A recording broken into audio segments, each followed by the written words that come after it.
ሰላም የፉትቦል ፋሚሊ እንዴት ናችሁ? የፉትቦል 2027 መጥቷል እና ይሄ ተራ አብዴት አይደለም። ከጓደኞቻችን ጋር ካስተም ቶርናመንት መፍጠር፣ በማች ውስጥ ፎርሜሽን መቀየር፣ አዲስ ፕሌይንግ ስታይል መጠቀም እና ዳይናሚክ ቮሊ መምታት፣ እነዚህ አዲስ የተጨመሩ ነገሮች ናቸው። ሰው ከዚህ በተጨማሪም ጌም ፕሌይ፣ ጎልኪፐር፣ አኒሜሽን፣ ዴይሊ ጌም እና ማች አትሞስፌር ላይ ትልቅ ለውጦች አሉ። ስለዚህ በዚህ ቪዲዮ የፉትቦል 2027 ይዞ የመጣቸውን 5 ትልልቅ አዳዲስ ነገሮች በአጭሩ እንመለከታለን ማለት ነው። እንጀምር። የመጀመሪያው ካስተም ቶርናመንት ነው።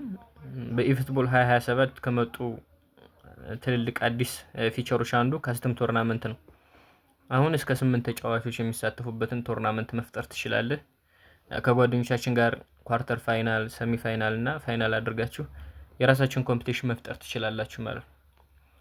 ሩል እና የምትጫወቱበትን መንገድም ማዘጋጀት ትችላላችሁ። ዛሬ ፕሪሚየር ሊግ ብቻ ወይም ደግሞ ናሽናል ቲም ወይም ደግሞ ድሪም ቲም ይዛችሁ መጫወት የምትችሉበትን ሩልም ራሳችሁ መፍጠር ትችላላችሁ ማለት ነው። ሁለተኛውና ትልቁ ለውጥ ፍሉድ ፎርሜሽን ነው።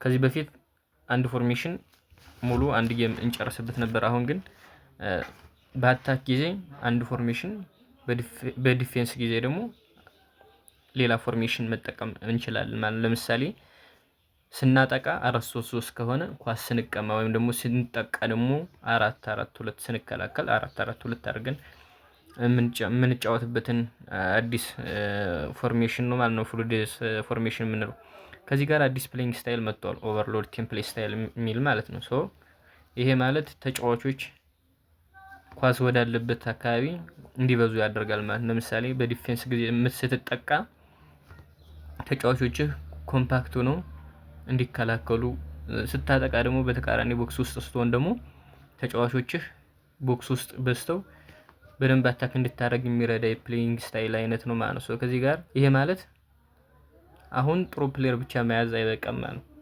ጥሩ ታክቲክን ማወቅ ያስፈልጋል ማለት ነው። ይሄ ሁለተኛው ትልቁ ለውጥ ነው ማለት ነው። ሶስተኛው ጌም ፕሌይ ኤንድ ዳይናሚክ ቮሊ ነው። ከዚህ በፊት ሎፍተር ፓስ ወይም ደግሞ ክሮስ አድርገን ኖርማል ሹት መክተን ግን ፕሌየሩም ሳንጠብቀው ሄደር ይመታ።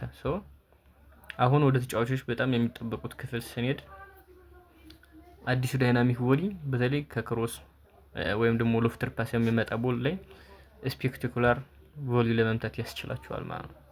ከዚህ ጋር ፕሌየር ሞመንት፣ ድሪብሊንግ፣ ፓሲንግ፣ ሹቲንግ እና ጎልኪፐር አኒሜሽኖች የተሻሻሉ ነገሮች ናቸው። አራተኛው ነገር ዴይሊ ጌም ኤንድ ሪዋርድስ ነው። ዴይሊ ጌም እንደገና ተሻሽሏል። አዲስ ሚኒ ጌም እና ዴይሊ ሱፐር ፕሌየር ተጨምሯል። እነ ፒየር ኦባሚያንግ፣ እነ ሳሙኤል ኢቶ፣ አንድሬ ራቢዮት የተጨመሩ ፕሌየሮች ናቸው ማለት ነው። ከዚህ ጋር በየቀኑ ገብተህ አዲስ ቻሌንጅ መጫወትና ሪዋርድ ማግኘት እንችላለን። ይሄ እዚህ በፊት የለመድነው ነገር ስለሆነ ብዙም አዲስ ነገር አይደለም ማለት ነው። ከዚህ ጋር ኒው ሲዝን ሻምፓኛ እና የተለያዩ ሲጂፒዎች ፕሌየር ዲቨሎፕመንት ሪዋርዶች አሉ። እነዚህ ከዚህ በፊት የተለመዱ ናቸው። አምስተኛው ማናጀር ሊንክአፕ ማናጀር ኤንድ ኒው አትሞስፌር ነው። እዚህ ላይ ማናጀር ሲስተም እና ማች አትሞስፌር ላይ የተደረጉ ለውጦች አሉ።